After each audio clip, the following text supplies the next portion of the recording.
South Korea birth rate crisis. South Korea has the lowest birth rate in human history, 0.72 children per woman. The government has spent $180 billion trying to fix this. Over 16 years, cash payments for babies, free daycare, housing subsidies, tax breaks, birth rate keeps falling. Why are billions of dollars producing zero results? Observer effect. Let me show you what's happening. South Korea's birth rate dropped to 0.72 in 2023. To maintain population, you need 2.1. South Korea is at 1/3 of that. At current rates, population will halve by 2021. Pension system will collapse. Economy will contract. This is existential crisis. Government knows this.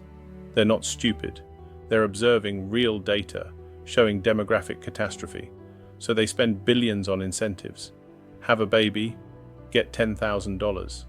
Another $10,000 at age 1, free childcare, subsidized housing, tax deductions. Paternity leave expanded, comprehensive programs, well-funded, professionally implemented. Birth rate continues falling, not plateauing, not stabilizing, actively getting worse despite maximum government effort. Why? Two groups observing same situation see completely different reality. Government observes demographic collapse, economic disaster, pension crisis, labor shortage, aging population unsustainable. Data is real, projections accurate, crisis genuine. From this observation, solution is increased birth rate. If people have more babies, problem solved. Logic seems sound. Offer incentives, remove barriers, make parenthood easier. Birth rate should increase. What are they filtering out? They filter out why young Koreans can't or won't have children. They observe consequences. They don't observe causes. They see the demographic crisis. They don't see the economic impossibility young people face. Young Koreans observe housing costs impossible, education costs crushing, work hours brutal, gender expectations rigid, social competition exhausting. Data is real. Lived experience confirms it. Average sole apartment costs $1 million. Average salary is $30,000 annually. That's 33 years of total income for basic housing, no food, no transport, just housing. Education costs average $20,000 annually per child. 12 years of schooling, plus university, plus private tutoring because everyone does it. Work culture expects 60 to 70-hour weeks. Promotion requires total dedication. Having children means career sacrifice. For women especially, expected to handle childcare, maintain career, meet beauty standards, manage household, care for in-laws. Impossible combination. From this observation, having children is financial and personal suicide. The rational decision is don't have children. What are they filtering out? They filter out demographic consequences, long-term economic collapse, system unsustainability, future labor shortage. They see immediate impossibility. They don't see future catastrophe. They observe causes. They don't observe consequences. This is quantum superposition, collapsing differently for each group. Multiple solutions exist simultaneously. Increase birth rate, accept immigration, automate economy, restructure work culture, reduce housing costs, change education system, all viable, all possible, all coexisting in superposition. But observation patterns collapse possibilities. Government observes only increased birth rate, wave function collapses, other solutions become invisible. All effort goes to incentivizing babies. Young people observe only this is impossible. Wave function collapses. Having children becomes unthinkable regardless of incentives. Both groups acting rationally within their observation framework.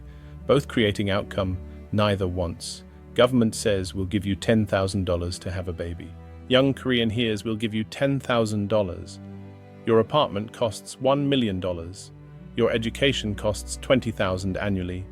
You work 70 hours weekly. Here's $10,000. The math doesn't math. Government observes incentive offered. Young person observes insufficient incentive relative to actual costs. Both observations accurate, both incomplete. Young Korean says having children is impossible with these costs and work hours. Government hears make better incentives, offer more money, build more childcare. Government doesn't hear the entire economic and social structure makes parenthood incompatible with survival. Young person observes systemic impossibility.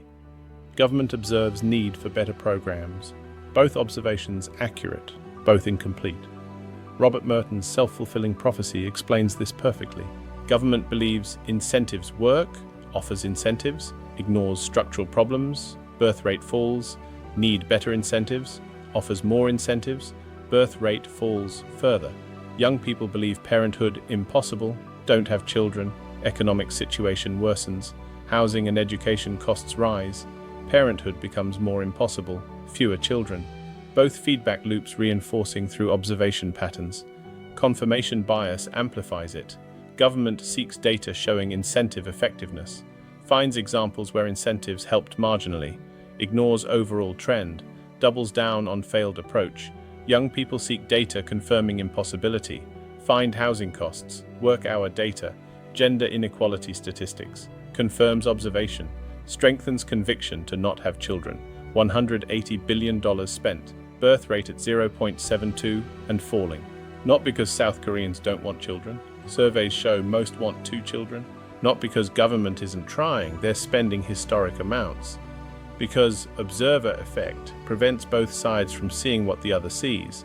Government sees they want children, we offer support. Why aren't they having babies? Young people see we can't afford survival, they offer token payments. Why don't they understand? Both right, both seeing accurately, both missing the other's observation. Neither group observing fuller reality where structural changes might matter more than cash incentives. Neither group observing immigration as solution. South Korea is ethnically homogeneous. Immigration barely discussed, despite labor shortage. Neither group observing radical work culture reform. 70-hour weeks assumed necessary despite evidence from other countries. Neither group observing housing market restructuring. $1 million apartments accepted as normal despite unsustainability. Other solutions exist, both groups filter them out. Observation patterns locked into opposing but equally incomplete frameworks. Where are you spending maximum effort getting minimum results? What observation pattern keeps you implementing the same failing solution? What are others observing that you're filtering out? South Korea spent $180 billion on one solution because that's the solution they observe as possible. Young Koreans choose childlessness because that's the survival they observe as rational. Both acting rationally, both creating outcomes neither wants. Observer effect in national policy. What observation patterns are shaping your decisions while filtering out alternatives?